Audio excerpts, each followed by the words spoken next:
அன்பார்ந்த முருக பக்தர்களுக்கு வணக்கம். நான் ஜேஎம்எஸ் கோபி. நான் ஒரு காணொலியில் இதுக்கு முந்தைய காணொலியில் ஒரு விஷயம் சொல்லியிருந்தேன். இறைவன் தான் நம்மளை நடத்துகிறாருன்றதுக்கு பல உதாரணங்கள் சொல்லலாம். அதில் ஒரு முக்கியமான உதாரணம் முருகர் பாடல். முருகர் யுகம் பிறந்தாச்சுன்ற ஒரு பாடல் உருவாக்கியிருக்கேன். அது வசனம் முதல் கொண்டு எல்லாமே உருவானது எல்லாமே பக்தியின் பிண்டில் ஒரு தனிப்பதிவாகவே சொல்லியிருக்கேன். அது விரைவில் வரும் பாருங்கள். அந்த பாடல் வைக்கம் விஜயலட்சுமி தான் பாட போகிறாங்க. கிட்டத்தட்ட அவங்களும் ஒரு தெய்வ குழந்தைக்கு சமமானவங்க தான். ஆனால் அவங்க என்னோட நினைவுக்கு வரல.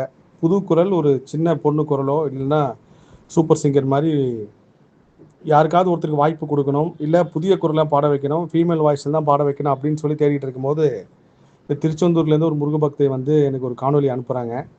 அந்த காணொலி எதுக்கு அனுப்புனாங்கன்றது இறைவன் அதிசயம்தான். ஒரு காணொலி அனுப்புகிறாங்க. அதில் வைக்கம் விஜயலட்சுமி அம்மா பாடுறாங்க. அதுக்கு பக்கத்தில் ஒரு குழந்தை நிற்கிது. அந்த குழந்தையை தான் பாடுறதுக்கு அவங்க எனக்கு அனுப்புகிறாங்க. ஆனால் நான் வைக்கம் விஜயலட்சுமி அம்மாவை பார்த்த உடனே இல்லை இவங்க பாடினாதான் இந்த பாடலுக்கு ஒரு மிகப்பெரிய உயிர் கொடுத்த வகையில் இருக்கும்னு சொல்லி வைக்கம் விஜயலட்சுமி அம்மா முயற்சி பண்ணி அவங்க அப்பா கிட்ட பேசுகிறேன்.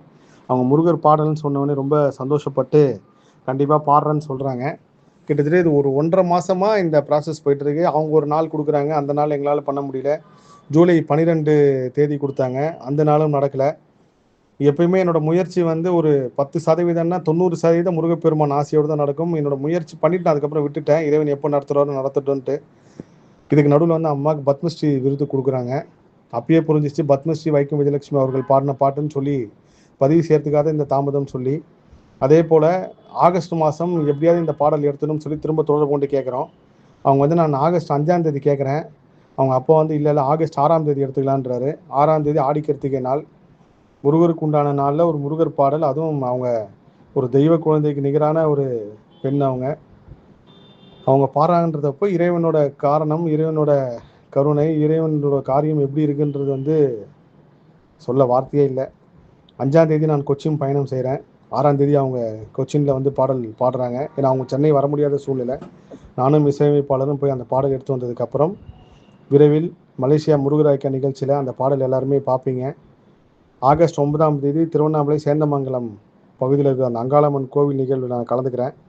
முருக பக்தர்கள் நாங்கள் கண்டிப்பாக சந்திப்போம். ஆகஸ்ட் 13ஆம் தேதி திருவாரூர் மாவட்டத்தில் இருக்கிற தட்சிணாமூர்த்தி மடம் திருவாரூர் கோவில், அங்கேயும் நான் வர இருக்கேன். கண்டிப்பாக அங்கே முருக பக்தர்கள் சந்திப்போம்.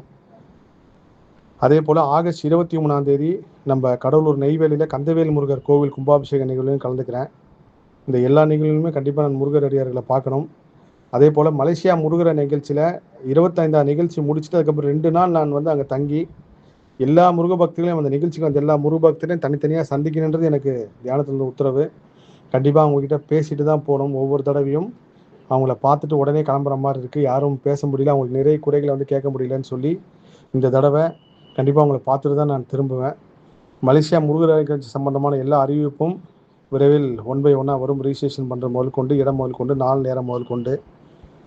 இது எதுக்காக திரும்பவும் சொல்கிறேன்னா, நீங்கள் முருகர் நம்மளுக்கு செய்யலை, முருகர் கொடுக்கல, ஏதோ எனக்கு மட்டும் ஜேஎஸ்கே கோபிக்கு மட்டும் தான் முருகர் அற்புதம் அதிசயம் பண்ணுறான்ற மட்டும் நினச்சிடாதீங்க. எல்லார் வாழ்க்கையிலும் பண்ணுறாரு. அதை நம்ம உணராமல் இருக்கும். அந்த உணரக்கூடிய வகையில் ஒரு விஷயம் நடக்கும். இதுதான் என்னோடய கர்ம ஆராய்ச்சியில் நான் கண்டுபிடிச்ச விஷயம். அது எல்லாமே இயற்கை அனுமதியோடு நான் பதிவு செய்கிறேன். எல்லா புகழும் முருகனுக்கே. நன்றி.